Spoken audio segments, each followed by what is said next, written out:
Assalamualaikum warahmatullahi wabarakatuh. Saya perwakilan dari kelompok 5 akan menjelaskan mengenai hasil diskusi kelompok kami pada mata kuliah perancangan dan pengembangan kurikulum topik 7 mengenai problematika penerapan kerangka understanding by design di lembaga formal dari sudut pandang sebagai siswa. Berikut adalah anggota kelompok kami, yaitu saya sendiri Adisti Nigar Febrianti, Evi Nurhayati, Khalifah Falupi, Rega Melenio Mujianto, Reza Ahmadi, dan yang terakhir ada Syaikhotun Nakhlahul Zahabiyah. Problematika penerapan kerangka understanding by design di lingkungan formal sebagai siswa ini adalah suatu kerangka rancangan pembelajaran yang dikembangkan oleh Grant Wiggins dan J. McTighe. Understanding by design ini menekankan pada perencanaan pembelajaran yang dimulai dengan tujuan akhir atau outcome yang diinginkan dan kemudian merancang kegiatan pelajaran dan penilaian yang sesuai. Meskipun understanding by design umumnya dianggap sebagai pendekatan yang efektif dalam merancang pembelajaran, tetapi penerapannya di lingkungan formal sebagai siswa mungkin menghadapi beberapa problematika. Berikut beberapa potensi problematika yang dapat muncul. Yang pertama, ada ketidakpahaman awal siswa.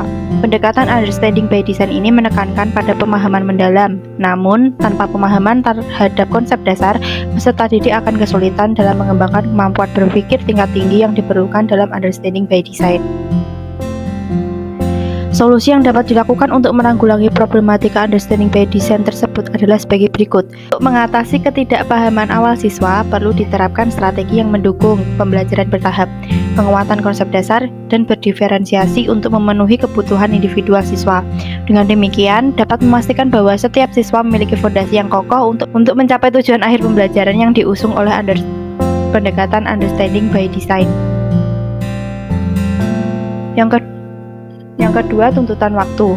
Proses perencanaan dan pelaksanaan pembelajaran berbasis understanding by design ini membutuhkan waktu yang lebih banyak dibandingkan dengan metode pengajaran konvensional. Dalam lingkungan sekolah yang mungkin memiliki jadwal ketat, tuntutan waktu ini dapat menciptakan tekanan tambahan bagi siswa. Lalu, solusi yang dapat dilakukan adalah perlu dilakukan upaya untuk meningkatkan pemahaman siswa tentang manfaat jangka panjang dari pendekatan ini, sehingga mereka dapat menghargai investasi waktu yang diperlukan dalam proses pembelajaran. Problematika yang ketiga adalah ketidakpastian dalam proses belajar. Ketidakpastian dalam proses belajar merupakan dampak yang mungkin dirasakan oleh siswa dalam implementasi desain pembelajaran understanding by design ini, yang memfokuskan pada pemahaman konsep daripada sekedar mengingat fakta-fakta. Lalu, solusi yang dapat dilakukan adalah sebagai siswa yang belum terbiasa dan belum mengetahui alur understanding by design ini dalam pembelajaran, maka mereka harus siap berkolaborasi dengan guru untuk mengimplementasikan understanding by design sesuai dengan kebutuhan dan fase perkembangannya. Selain itu, guru dapat menciptakan pembelajaran understanding by design semenarik mungkin agar peserta didik tidak bosan dalam penerapannya dan lebih bisa memahami dengan cepat. Problematika yang keempat adalah siswa terbiasa hanya menggunakan sumber belajar berupa buku teks. Buku teks dan standar isi tidak selalu secara eksplisit menyoroti konsep kunci yang harus dipelajari siswa. Jadi, buku teks belum mendukung siswa jika kurikulum menggunakan kerangka understanding by design. Nah, understanding by design ini menentukan strategi, misalnya metode pembelajaran di akhir seperti peserta didik terkadang bingung dalam pelaksanaannya. Dengan pemikiran reflektif dan kesadaran diri pada intinya, UBD atau understanding by design bersifat sangat subjektif. Lalu, solusi yang dapat dilakukan adalah pertama, karena keterbatasan sumber yang terdapat dalam buku teks yang disediakan oleh pemerintah untuk sekolah, guru harus mampu mengembangkan perangkat pembelajaran yang lebih sesuai dengan kebutuhan peserta didik agar dapat mendukung penerapan kurikulum menggunakan kerangka understanding by design. Kedua, selain itu, peserta didik sendiri dapat mencari referensi sumber belajar di luar buku teks atau standar isi, seperti jurnal, artikel, atau lingkungan terdekat mereka. Dan juga peserta didik harus mampu berpikir kritis karena understanding by design ini melibatkan peserta didik dalam pemikiran reflektif yang memiliki tujuan dan mengembangkan kesadaran diri peserta didik melalui latihan yang berupa elemen kunci dalam understanding by design.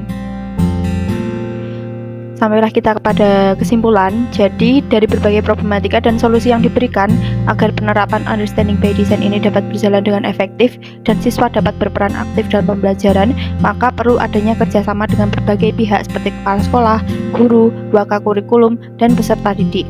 Selain itu, guru yang akan menerapkan pembelajaran berbasis understanding by design ini harus merancang strategi pembelajaran yang mudah diterima oleh peserta didik, sehingga pembelajaran sesuai dengan tahapan understanding by design dan mampu mencapai tujuan yang telah ditetapkan di awal.